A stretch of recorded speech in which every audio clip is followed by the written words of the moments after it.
I am Ferdinand Marcos, and I am the President of the Republic of the Philippines. I stand today on behalf of 110 million Filipinos. Hello people and hello universe, it's me again. Shout out sa inyo mga kababayan. Hello sa mga Marcos loyalists and supporters. But anyway guys, mayroon tayong upload videos, updates, no?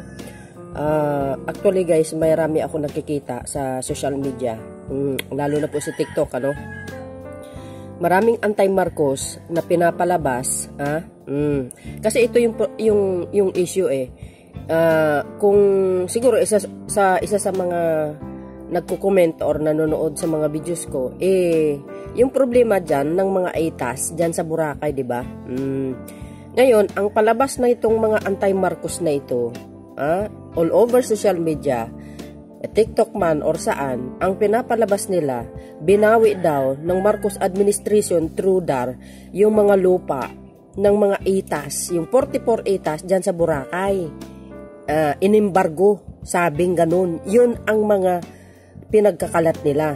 So ang lumalabas ngayon, parang masama si Pangulong Marcos Jr. through the Department of Agrarian Reform ni Secretary Conrado. Aba, ang galing nyo talaga manira, ano? Gumagawa talaga kayo ng paraan. Mga buplaks talaga yung mga utak nyo. Wala kayong magagawa, kundi puro paninira. Kasi tamad kayo magbasa, tamad kayo mag-research. Basta na lang nakuha nyo yung mga marites dyan sa gilid-gilid, yun na lang yun na lang yung nyo, i-upload nyo or i-pinost nyo. Alam nyo, sa totoo lang, ewan ko na lang kung anong klaseng mga tao kayo, no? So, let me correct this, guys, okay? Maling-mali yung mga pinagkakalat nyo. Hindi nyo pwedeng sirain ang Pangulong Marcos Jr. kasi maraming mga Marcos loyalist vloggers na solid supporters niya. At dinidebunk yang mga patutsada nyo na nagpapakalat ng fake news. Isa na po ako doon, okay? Ito po ang sinasabi ni Secretary Conrado Estrella ng DAR. Correct po natin, no? Ito, napakahaba ito mga kababayan. Pero kukunin natin yung pinaka, kumbaga, punto ng usapin dyan. Pinaka-highlights. Okay? Ito, sabi po dito,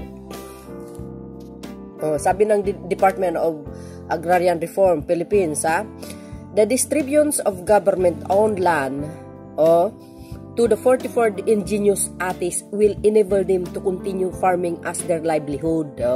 There are also pledges to extend all necessary assistance to the ATIS by providing them with support services that will allow them to maximize the agricultural productivity of their lands. So, Secretary Conrado M. Estrella assured their support for indigenous peoples by providing them with land that will allow them to become self-sufficient in direct accordance with the President's call to elevate the quality of life of agrarian reforms beneficiaries.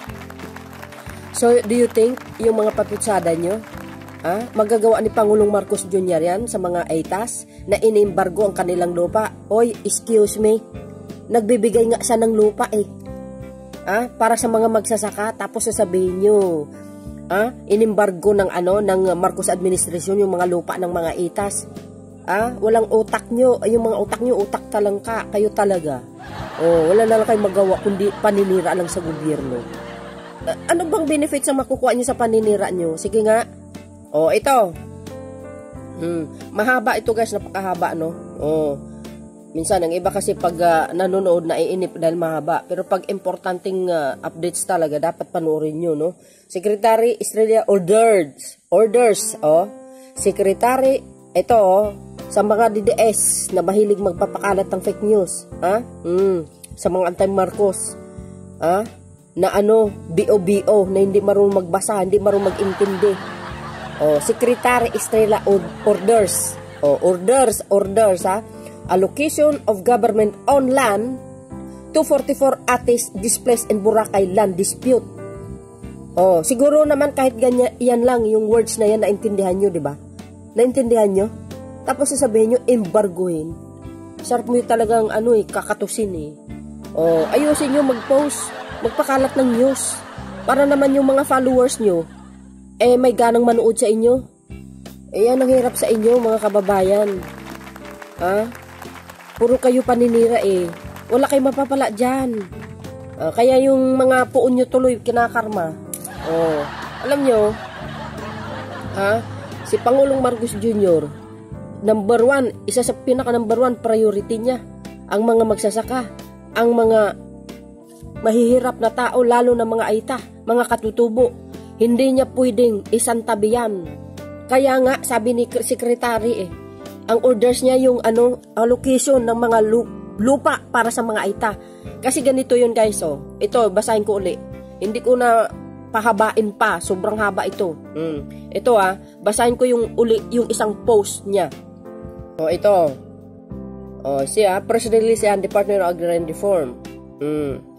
Estrella orders grant of land to 48 Atis displays and Boracay land disputes. Bakit? Agrarian Reform Secretary Conrador Estrella III has directed the allocation of government-owned land to 44 Ati individuals from Boracay who were displaced when a collective certificate of land ownership award, CLOA, issued by the previous administration was cancelled. Kasi ito, pag-pass administration means kay Duterte yan.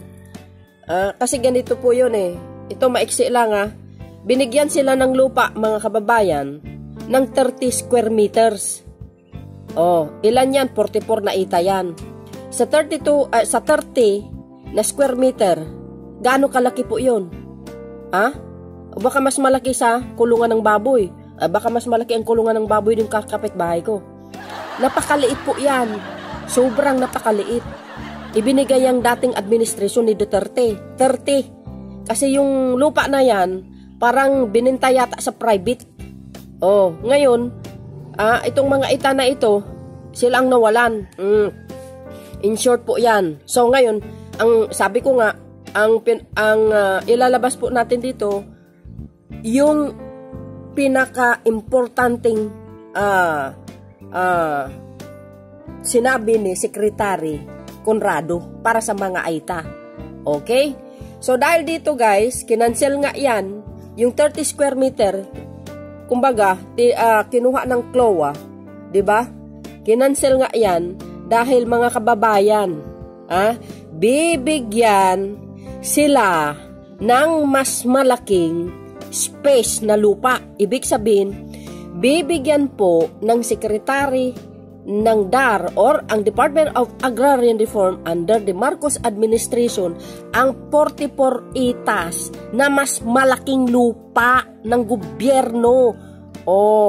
Para nang sa ganun, pwede po silang magtanim kung anong klaseng pananim ang gusto nilang itanim. Yun po yun. Hindi po binawi ng Marcos administration. Ilagay nyo nga yan sa kukutin nyo.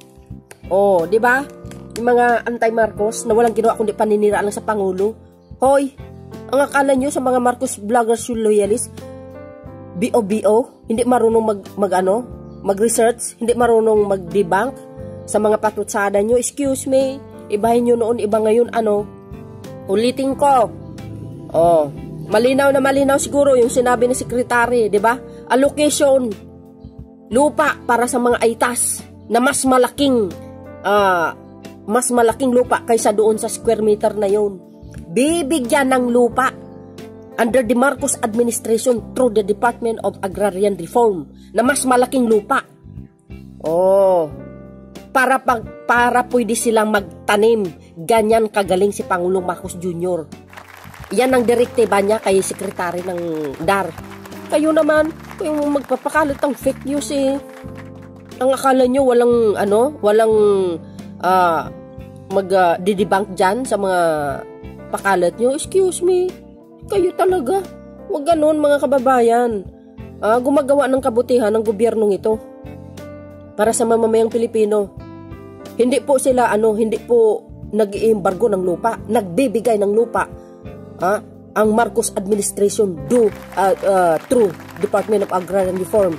Yun ang pinaka highlights dito sa sa sitwasyon dito sa mga itas. Yan po, Ngayon, inaasikaso na po yan. Hindi lang po yan, binibigyan pa sila ng mga cash assistant, yung mga ita. Kayo talaga. Akala nyo hindi namin makikita yan? Sus, yun lang mga kababayan, kasi sobrang mahaba ito. Yun ang pinaka-highlights dito. Yun ang importante. Nabibigyan sila ng mas malawak na lupa para pwede nilang pagtamnan at panghanap buhay nila. Kasi kawawa talaga sila. Hindi pwedeng iit sa pera ni Pangulong Marcos Jr. ang mga ita. Kung ayaw nyo maniwala, mag-research kayo. Basahin nyo mabuti. Tanungin nyo si Secretary Conrado. Malinaw na malinaw yung sinabi niya, di ba? Allocation, lupa para sa mga ita na displaced dyan sa Boracay. Di ba? So yun mga bes, panoorin nyo to at another updates natin na binigyan sila ng cash assistant.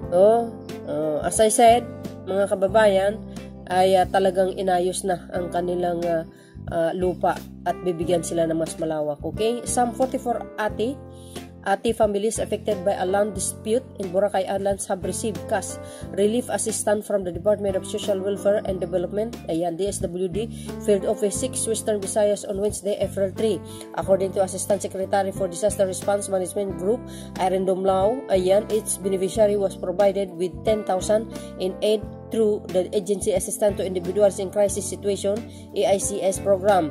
This financial assistance shown our commitment to support vulnerable communities like the Ati people during times of crisis.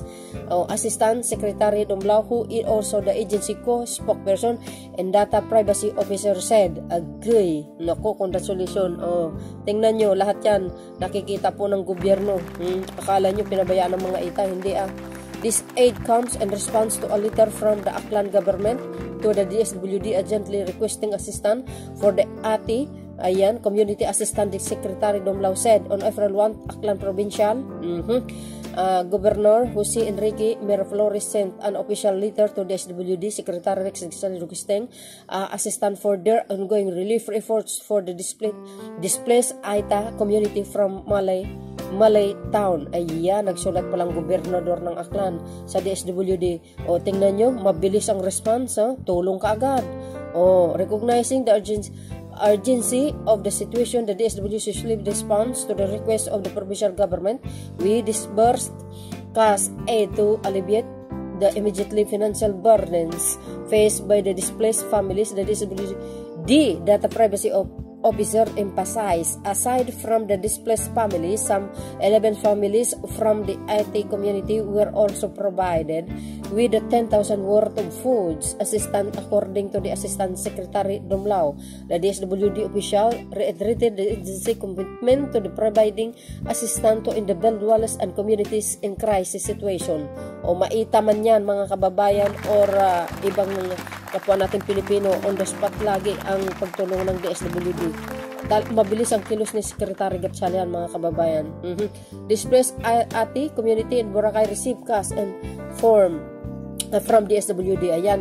Ulitin natin, some 44 Ati families affected by a land dispute in Boracay Islands have received cash relief assistance from the Department of Social Welfare and Development, DSWD Field Office 6, Western Visayas on Wednesday, April 3, 2024. Reform. So that's it guys. See you guys on my next upload video. Bye and baboos. God bless Philippines. Mahabang explanation guys, pero yun ang pinaka-highlight is yung ang importante dito is naaayos na ang kanilang lupain ng Department of Agrarian Reform. See you again guys. So yun mga kababayan, bye and baboos. Bato-bato sa langit, ang tamaan wag magalit, pag inggit pikit, bakit nga. God bless Philippines, baboos.